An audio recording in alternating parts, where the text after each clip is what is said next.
ये कहानी नहीं, एक सच्ची घटना है।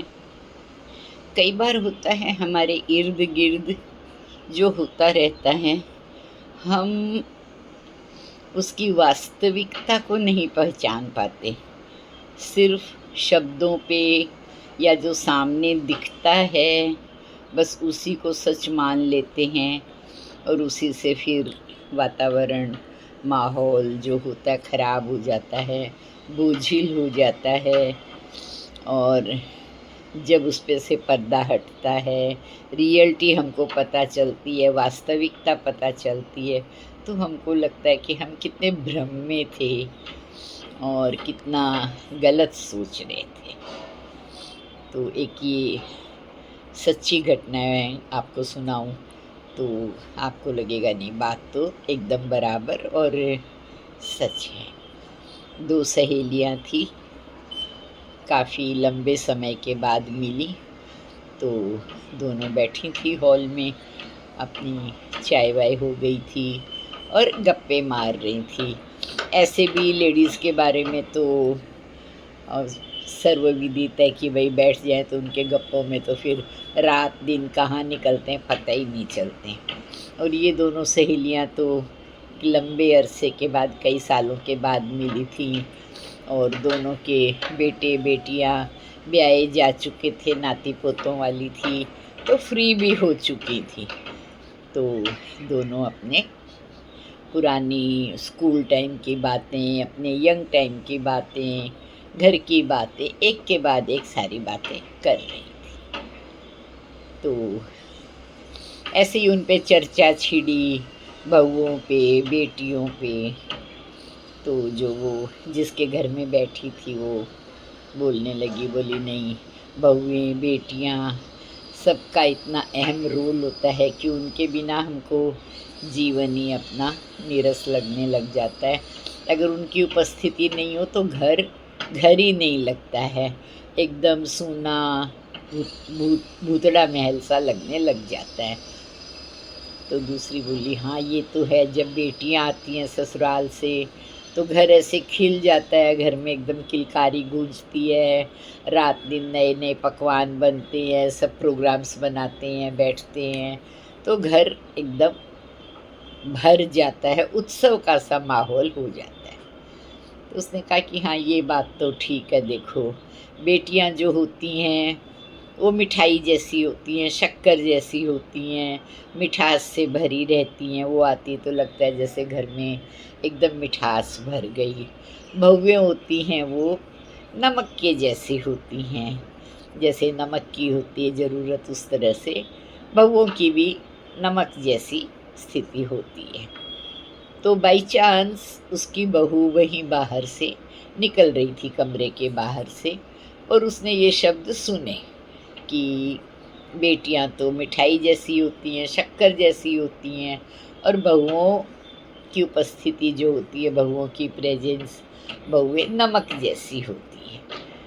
तो ओबियसली उसको मन में थोड़ा सा पिंच हुआ, बुरा लगा कि मम्मी जी कैसे बोल रही हैं, सारा दिन रहते तो मम्मी के पास हम ही हैं, दुख में सुख में तकलीफ़ में किसी भी चीज़ में सब कुछ करते तो हम ही हैं, और मम्मी कैसे बोल गए कि बेटियां शक्कर जैसी, मिठाई जैसी और बहुएं नमक जैसी। तो कुछ बोल तो नहीं पाई, लेकिन थोड़ा सा उसका मुंह उतर गया।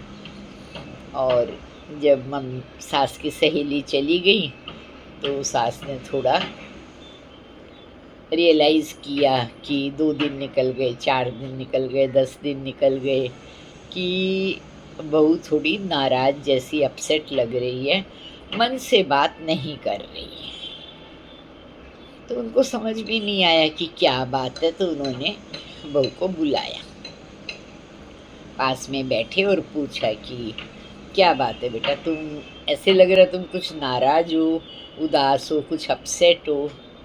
बोली नहीं मम्मी जी, ऐसी कोई बात नहीं है। 2 बार 4 बार पूछा, वो यूं ही बोलती रही।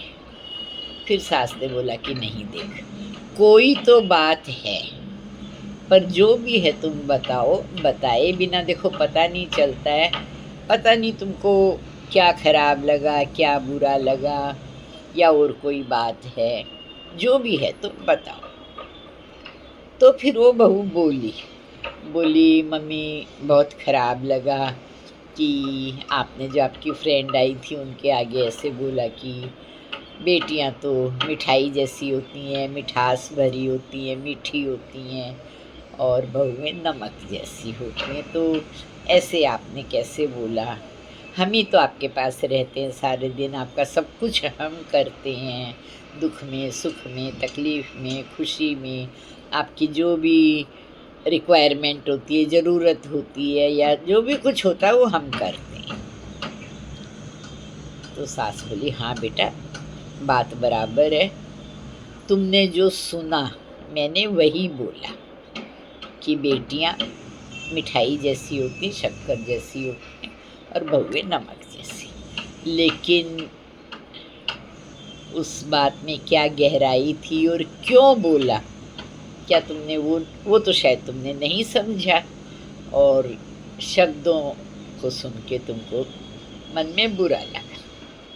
मेरा कहने का ये मतलब था कि बेटियां तो मीठी ही लगती हैं, क्योंकि शादी के बाद उनका आना जाना मेहमानों के जैसे हो जाता है, और रियल में देखो तो वो ही होना भी चाहिए। बेटियां खुद के घर में ही शोभा देती हैं, वही उनका असल स्थान है। मायका तो रियल में ऐसा हो जाता है कि हाँ, आओ जाओ कुछ दिन रहो, और वो आती हैं तो सही में मिठास भर जाती है, एकदम मिठाई जैसी लगती, इस बात में भी दो राय नहीं है। लेकिन वो होती है कुछ समय के लिए, और जो बहुएं होती हैं वो हर समय हमारे पास होती हैं। और नमक का इम्पोर्टेंस तुम समझते हो? नमक एक ऐसी ज़रूरत है कि जो अगर भोजन में नहीं हो तो भोजन का कोई मतलब ही नहीं रह जाता है, कोई स्वाद नहीं आता है बिना नमक के भोजन में। नमक एक ऐसी ज़रूरत है जिसके बिना हम भोजन को सोच ही नहीं सकते हैं, और उसका कोई भी महत्व नहीं। तो बहुओं का भी वही स्थान है हमारे जीवन में कि बेटियां आती जाती रहती हैं, वो नहीं भी होती हैं, हमें उनकी आदत हो जाती है कि अब वो अपने घर की होगी। लेकिन बहुएं यदि घर में थोड़ी सी देर भी ना हो, नहीं दिखें या बोले नहीं, तो उनकी कमी इतनी अखरती है, घर घर नहीं रहता है, सूनापन आ जाता है, एकदम उदासी सी छा जाती है। घर की शोभा बहुएं ही होती हैं, वो ही घर को संभालती हैं, घर का छोटा बड़ा, तकलीफ़ में, आराम में, जो भी होता है वो सब बहुओं के कंधों पे होता है, और वो ही घर संभालती हैं, वही घर की रौनक है। कहने का मतलब ये था, मिठाई आपको 2 महीने ना भी मिले उसके बिना कोई फ़र्क नहीं पड़ता। नमक आपको एक बार भी ना मिले तो नमक के बिना नाश्ता हो, डिनर हो, लंच हो, खाना हो, कुछ भी हो, आपके गले से नहीं उतरता है। जब सास ने इस तरह से समझाया तो बहू के भी समझ में आया कि हाँ, ये बात तो बराबर है। तो कई बार क्या होता है, हम शब्दों की गहराइयाँ नहीं समझ पाते हैं, शब्दों को सुनकर बस उनसे ही रिज़ल्ट निकाल लेते हैं, किसी बात की तह तक नहीं जाते। बहुओं में, बेटियों में सिर्फ यही फ़र्क है, और कोई फ़र्क नहीं है। बेशक बेटी बहुत प्यारी लगती है, मीठी लगती है, लेकिन आफ्टर मैरिज जब वो अपना घर संभालती है तो उससे शोभा बढ़ती है, दोनों घरों की, सिर्फ एक घर की नहीं। शादी भी जो होती है वो सिर्फ लड़के और लड़की की नहीं होती, 2 परिवारों की होती है, 2 कुल की होती है। इसीलिए कहते हैं ना, बेटा एक कुल को तारता है बेटियां दोनों घरों की लाज रखती हैं, दोनों घरों की शोभा बढ़ाती हैं। बेटी का अपना इम्पोर्टेंस है, लेकिन बहू का जो इम्पोर्टेंस है उसके आगे दूसरा कोई इम्पोर्टेंस नहीं है। वो घर की शोभा है, घर की पिलर है, और घर घर उसी से चलता है, उसी के दम पे चलता है, उसी से हमारा बेटा खुश रहता है और उसी से हमारा घर खुश रहता है।